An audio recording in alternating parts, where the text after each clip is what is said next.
Hello beautiful soul! Welcome back to my channel. This is my Ami from Japan, Kabayan Capricorn. This reading is for you. January 12 to January 18, 2025.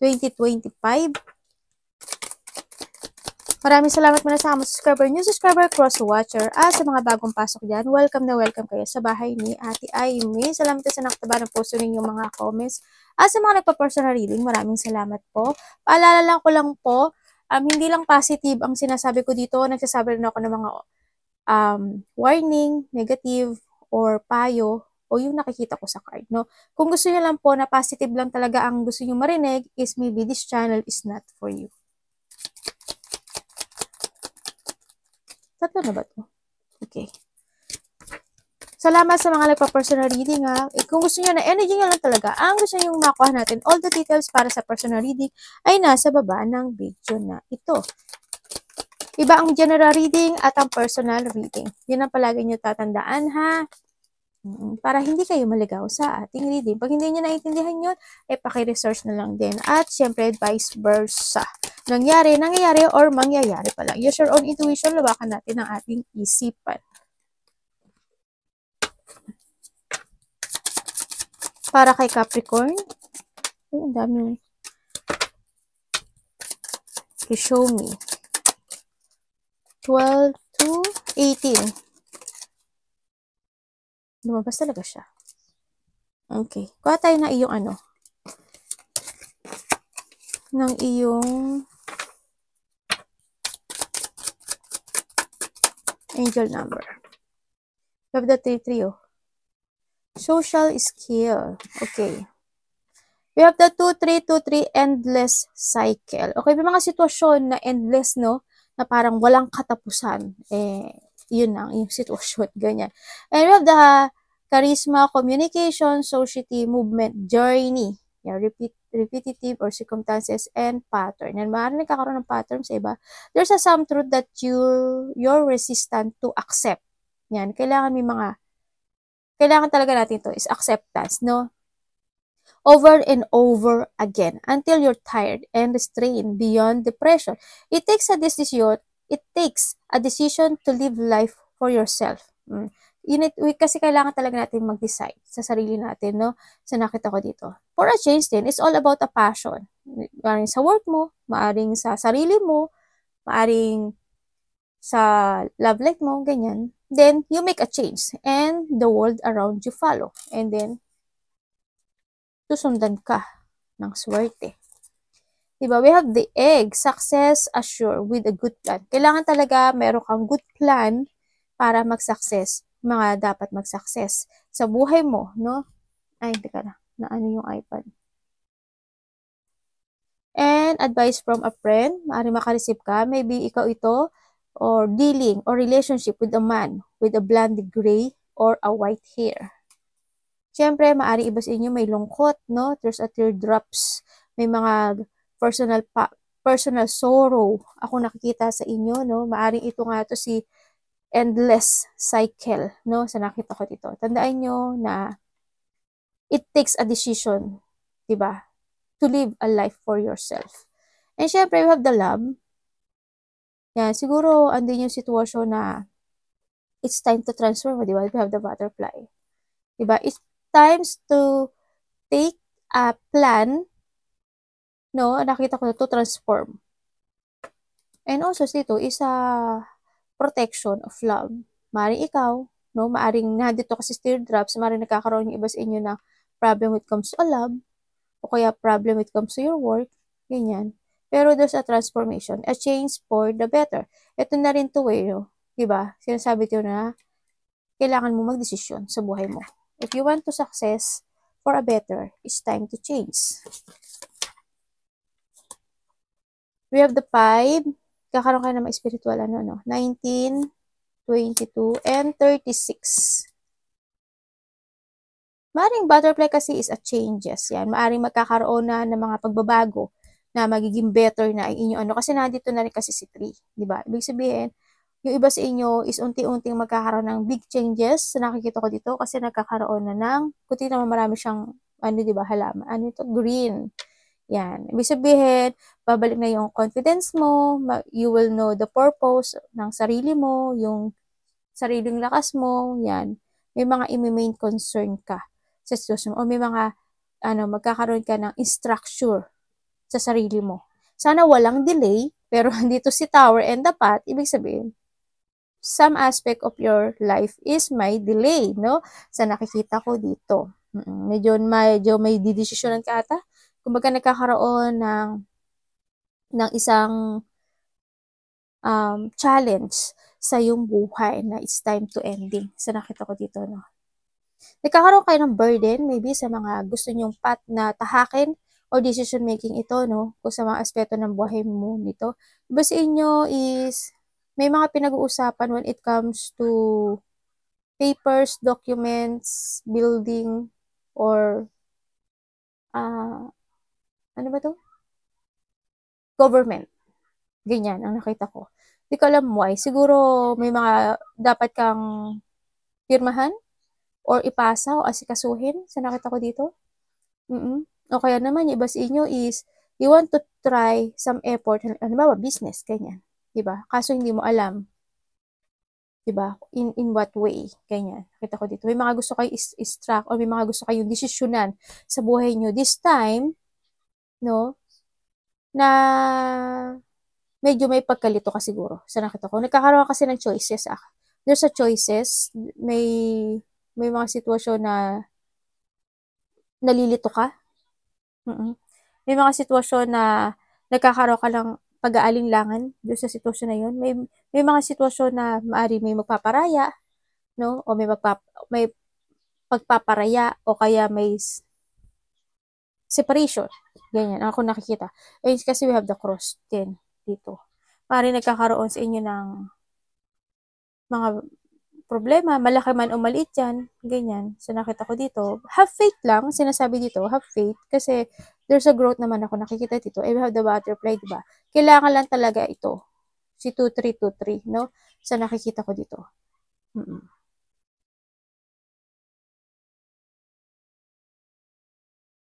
Tingnan mo to, oh. The problem you have will today eventually disappear. Your guardian angels encourage you. Diba? Encourage you. Yung angel mo, in-encourage ka to maintain a positive outlook on a life. Since your luck may be about to change. May changes talaga na mangyari sa'yo. Yun nga lang, kailangan ito, maano mo to. No? Kung ba, you're in a sadness situation. Diba? Kailangan mong umalis dun. Kailangan mong magkaroon ng growth. Kailangan mo ngayon na magkaroon, iba dito, there's an extension kasi, parang ganito rin siya. Andito, kailangan mong pumili ng tamang daan mo, o decision making kasi ito, you know, sa nakita ko dito. Huwag kang mahirapan, huwag kang malito. Pero it's up to you. Hindi naman din sinasabi dito na magmadali ka sa lahat ng bagay, diba? You need to make sure yung tatahakin mo sa buhay mo. Pero yun nga, ang nakita ko dito na maaaring may tutulungan ka rin, ano? May tutulungan ka o may tutulong sa'yo. Parang ganun nakita ko. May mga positivity naman ako nakikita kasi we have the love and the butterfly. May mga positive na ako na nakikita na parating sa buhay mo dito. Kumbaga, may mga sitwasyon na higit pa sa hindi mo inaasahan na higit pa yun sa darating. Hindi ko alam in what way. Hindi ko alam if this is a good or a bad, pero kasi we have the cross eh. Siyempre, hindi yung sitwasyon na halimbawa, halimbawa lang, hindi ko naman sinasabi na it's all sa inyo is, hindi naman lahat kayo ito, kasi iba nga yung general reading, saka sa personal reading nga. Babasahin ko lang po yung nakikita kong energy dito. Hindi ko alam kung energy nyo to o hindi. O baka energy ng malapit sa puso mo, ganyan. Ang nakita ko kasi dito, maaaring halimbawa, nagpa-doktor ako, tapos expect ko balisaw-saw lang ako, halimbawa.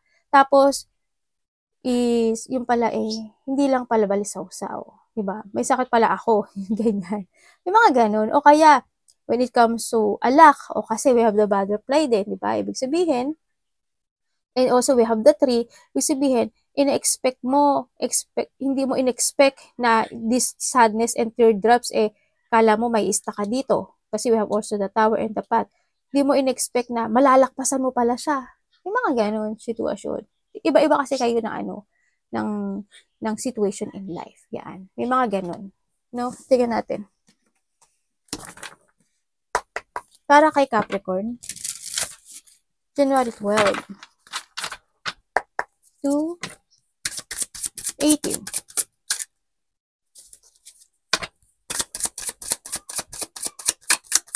Kailangan ito, no, malakpasan mo to. Kasi andito yung lonely, no? Parang andito ka sa sitwasyon na hindi ka makaalis. Nagiging ganito ka. O maari naman yung iba sa inyo, hinihiwalay nyo yung sarili nyo sa iba, diba? You want to be alone.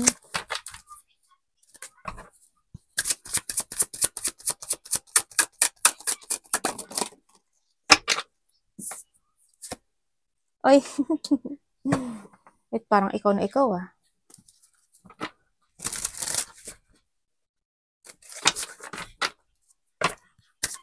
Alam mo, ano kayo? Parang you're hiding your feelings. Oh. Let me see, ah. Para kay Capricorn.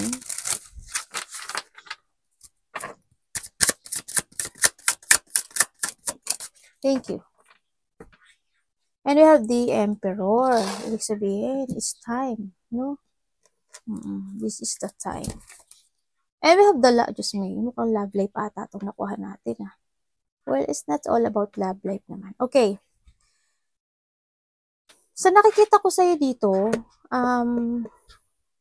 syempre, may iba sa inyo, nagkakaroon kayo ng options in life, no? Yan, there's an option, nagkakaroon kayo ng, hindi nyo alam kung ano yung ifa-follow nyo this time, ano, sa nakita ko dito. Para may isang sitwasyon sa buhay mo na medyo hindi ka nga makaalis with the Tower, di ba? Parang nandun ka sa sitwasyon mo na natrap ka, no? You are focusing sa isang sitwasyon na painful, sa nakita ko dito. Maaaring nagkakaroon sa inyo ng restricted or naiista ka dun sa sitwasyon na yun, no? Nagkakaroon ng mga isang situation na maaaring napuprostrate ka kasi you want to follow your heart o yung may mga gusto kang gawin, pero naguguluhan ka, hindi ka makapag-decide, no? So, nakikita ko dito. And syempre, iba dito, yun nga, maaaring meron kayong third party, no? O, sa iba, kuhanin nyo lang sa inyo. Yan. Medyo, ang nakikita ko dito is, maaaring may tao na naglalay. There's a person na lying, dishonest, manipulative. There's a betrayal sa iba. Either your friend, either yung karelasyon mo, sa kasama sa trabaho, o malapit sa puso mo. Maaaring there's a cheater, or babaero o lalakero. Nagkakaroon din na maaaring may tao na nagkakaroon maaaring na pagnanakaw. No? Diyan nakita ko ito. Pagnanakaw ng puso o pagnanakaw na pagmamayari ng iba. Tingnan natin, ha? The Devil.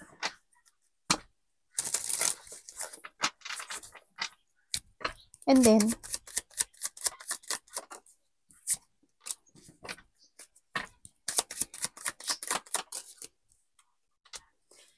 strange ka na in the Eight of Swords again, no?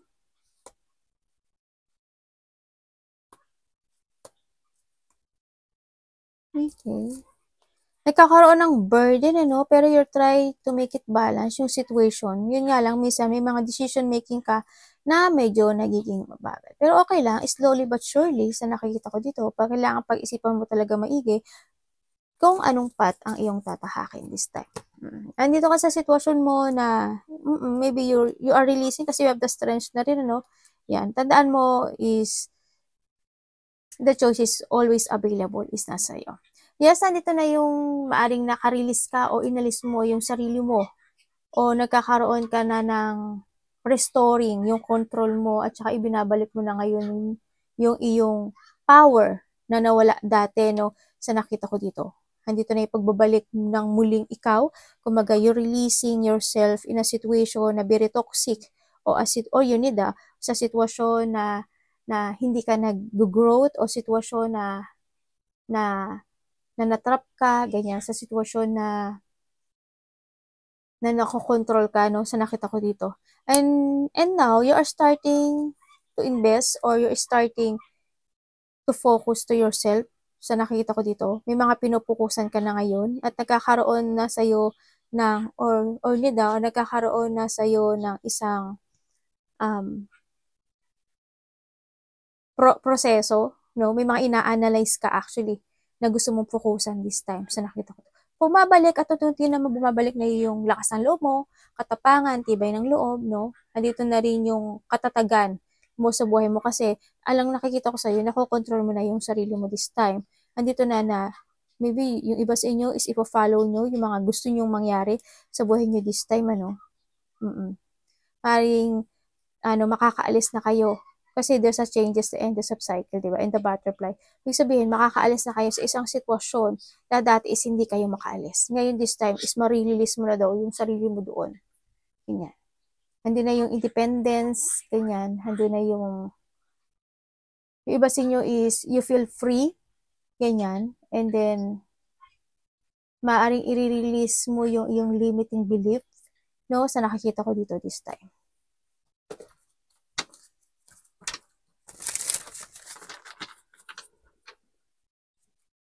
Yung iba sa inyo, maaring nagkakaroon kayo ng reflection ng mga nangyari sa inyo in the past, na dati ganun ako, dati ganyan ako, ganito ako, maaring nagkakaroon kayo ng reflection and you thinking, no, sa nakita ko dito.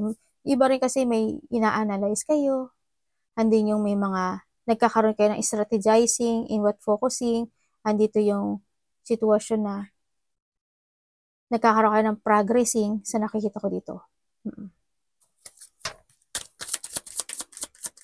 May mga planning, no, sa iba.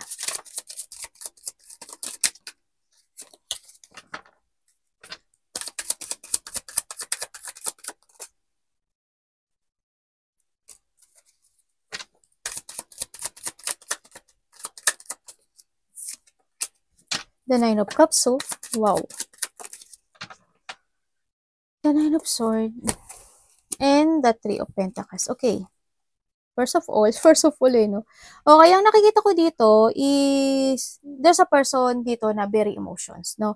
Andun yung, hindi ko alam why. Parang tanga lang si ate, no? Oo, kasi andito siya sa emotion. Maaring may tao na mag-sorry or hihingi ng tawad. Ako nakikita dito. Kasi, and also, someone want to talk. Either magsusorry siya or either may offering siya sa'yo. Sa nakita ko dito, no? The one ng dealing sa iba dito is maaaring magsishare siya ng goals niya. Sa iba dito is there's a partnership or coordination or collaboration. Ako nakita. Or kung sa relationship ito, syempre, andun pa rin yung sinasabi na maaaring mag-sorry itong tao na to. Na sa nakikita ko dito. And also, yung iba sa inyo is you are now focusing to chase your dreams this time sa iba. Handito ka na sa Nine of Cups kasi, no? Kumbaga, handito ka na sa sitwasyon mo na i-chase mo yung dreams mo para makuha mo. You follow your heart and chasing your dreams para makuha mo yung iyong mga fulfillment o kayo yung mga happiness and yung mga wish come true mo this time, ano? Parang may mga, siguro iba sa inyo is you learning something sa nakikita ko dito. Parang nagkakaroon ng learning and also sa iba sa inyo, maaring there's a offering or maybe you will receive some recognition from someone. Ako nakikita dito. Sa iba ganun ang nakikita ko. Yung iba sa inyo is may pupukusan kayo at may bibigyan kayo ng effort sa isang situation. Ganyan. Tingnan pa natin na iba sa inyo, maaari may makikipagkita sa iyo o may makikipag-usap sa iyo. Ako na nakikita dito na within the 3 days, 3 hours, 3 weeks, or 3 months man yan, nangyari or mangyayari pa lang, ano, sa nakita ko dito. Maaring may hihilingin siya sa iyo o may ipapakiusap siya sa iyo sa nakikita ko dito. Sa iba naman sa inyo is meron kayong isang didesisyonan na isang bagay sa pag-aayos or pag-let go ng isang bagay, no, sa nakita ko dito. Or or to ending something in your life. Yun ang nakikita ko dito. And also, kasi parang sa iba naman din is magkakaroon sa inyo ng paglilipat or transition or transformation sa iba sa nakikita ko. Parang magkakaroon sa iba sa inyo ng ganun. May mga, sa iba naman is may mag-open na new door to entering, ganyan. Kumbaga, may kailangan kang isara na isang door, yung luma, at ibubuksan at papasok ka sa bagong door, ganyan. Opportunity yung iba dito eh. Opportunity or a situation na ikagaganda mo. And this time daw is you need to use your head when making a decision. So, nakita ko dito. Yun. And also dito, may nakikita ko dito na hindi ko alam kung ikaw or someone na there's a person here na very charming and very devoted. No? So, nakikita ko dito. May tao din na parang ang tingin niya kasi is cold ka or vice versa. Pero itong tao na to is devoted and very charming and very seductive. Ganyan. Kumbaga mabait tong tao na to. May tao na ako nakikita ganun, pero may pupo kasi.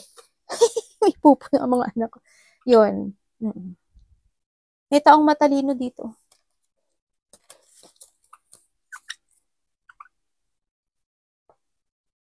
Parang you have an idea to create with something. Parang may idea ka na gusto mo i-create. O decision na. Ganyan. You have an idea. Tingnan natin si Lovers. The Lovers. Or you need to create, to decide, no? Sa sarili mo this time, ano, sa nakikita ko dito. Ay, dapat ganun. Okay. Okay, we have the Lovers, ano, ibig sabihin, kung you are in a business, Capricorn, or trabaho man ito, sa nakikita ko dito, is nagkakaroon ka ng options, no? Andito yung sitwasyon na maaring may mga tao na hindi sila willing to support you, malalapit sa'yo, o kasama mo sa trabaho. May mga tao na akala mo supporters mo sila, pero hindi. Mga tao na disloyal, mga tao na nililing lang ka lang, no? O, may pangliling lang kasi ako nakikita dito. And then, basta mag-ingat ka when it comes to your money. Or sa mga tao na nasa paligid mo, sa nakikita ko. Kasi may mga hindi totoo actually. Sa iba naman sa inyo, is may tao daw dito na, ano to? Someone's left out in the cold. Parang may tao na iniwan sa ere. Sa iba ganun nakita ko. O kasi parang may taong nalulungkot in a distance. At nagkakaroon ng option. Ganyan. Kaya ari may tao na want ng getting together. Ganyan. Dito sa nakita ko dito, meron daw isang tao na gusto ng open communication or parang gusto niya ng partnership or a union, ganyan. Gusto niya ng connection sa'yo, no? Maaring ito is a business, maaring ito is a relationship, ganyan. Or nagkakaroon kayo ng, or maybe karelasyon mo, halimbawa, asawa mo, boyfriend mo, girlfriend mo, or kasama mo sa trabaho. Pero nakikita ko sa kanya, parang ikaw or vice versa, parang may tao kasi na hindi totoo. Oo, hindi ko alam, pero parang hindi siya totoo. Parang may pangliling lang. Ako nakikita dito. Tingnan pa natin.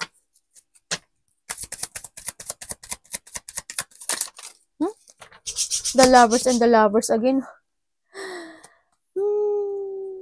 The Five of Swords. Okay. Okay, yung iba sa inyo, isang nakikita ko dito is, yun nga, may taong malapit sa inyo na hindi loyal sa iyo, na maari din na may mga sitwasyon o may mga tension pa talaga na totally hindi nagtatapos. And maybe this person is want to talk to you, ganyan, sa nakita ko dito, baka gusto niya makipag-usap or makipag-union o gusto niya ng open communication talaga sa iyo, no? Ang nakita ko, kumbaga gusto niya ng connection sa iyo. May tao dito na always thinking at you at night, yan. Iba dito may iniilusyon. Ako nakikita dito, no? And then, nandito rin yung sitwasyon na may nag-iisip na may gusto siyang alisan na isang situation or a foundation. No, maaring trabaho, maaring relationship, ganyan. Maaring iba sa inyo, there's a third party. Hindi naman lahat, pero may nakikita kong gano'n, no? Maaring may gusto niyo na mag-transform with the butterfly, no? Maring we have the 2-3-2-3, kumbaga, sobrang endless situation na yun na kailangan na talaga mag-decision, di ba? Tandaan nyo, it takes a decision to live life for yourself, di ba? Ang sinasabi naman ng iyong angel's number. May mga ganong sitwasyon, ano? Ang sinasabi dito is, o kaya naman iba sa inyo, you have a choices in life na sa trabaho, di ba? Nagkakaroon kayo ng choices, no? Kaso yung choices o you have an idea to pursue, pero ang nakikita ko sa inyo, maaring hindi nyo na push forward yun. Maaring nag-fail yun, di ba? Kumbaga, natatakot ka siguro na matalo ka or hindi ka magwagi dun sa sitwasyon na yun. Kaya medyo nagkakaroon ka ng option. Ganyan. And yung nakikita ko dito is you need to use something must be let go in your life, ano? Kaya dito si 2-3 and the butterfly. And love. Siyempre, love is also love yourself dito, no? Yan, no? And then make a change.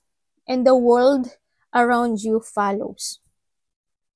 Arigato namaste, God bless.